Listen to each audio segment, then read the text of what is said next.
Sa karera sa politika, papaano po rin yung maisasalarawan itong korupsyon sa ating bansa? Mas lumala po ba sa ngayon kumpara sa mga nagdaang mga dekada po? In every administration, may issue about graft and corruption. Pero ito na ang pinakamalaki sa lahat. At hindi dapat natin palampasin ito, kundi wala nang kinabukasan ng mga kabataan.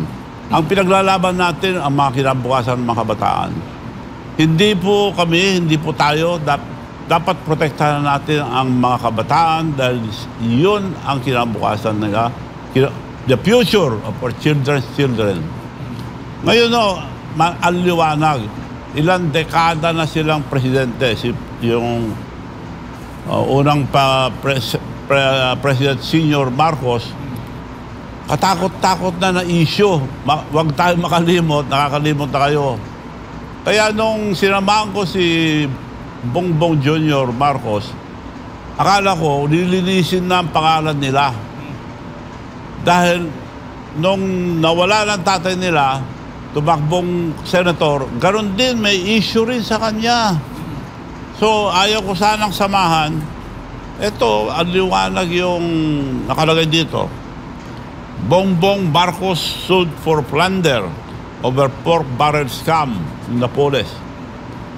Plunder rap filed versus Bongbong Marcos over 250 million pork barrel scam. Now, galing sa GMA News to, ito sa Inquirer, hindi gawa-gawa, naka-record lahat to.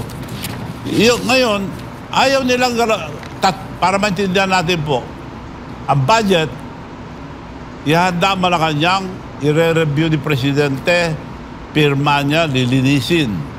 Ibigay sa Senate and Congress. Kung hindi niya alam na binago nila, dalawang bagay lang. Tinolerate niya o wala siyang alam. Anong presidente ang hindi niya alam? Nag-umpisa pa lang, nung first year na, second year, third year, puro flood control na ang kalukuhan. Sila diskaya lang nakakuha ng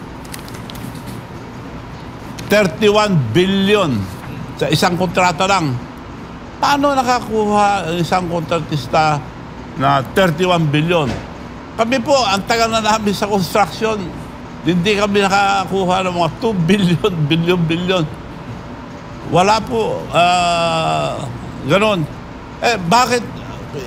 Ito ang question ko. Sa lahat ng flood control, totoo, siya nagsabi, pero kako may Alzheimer, nakalimutan.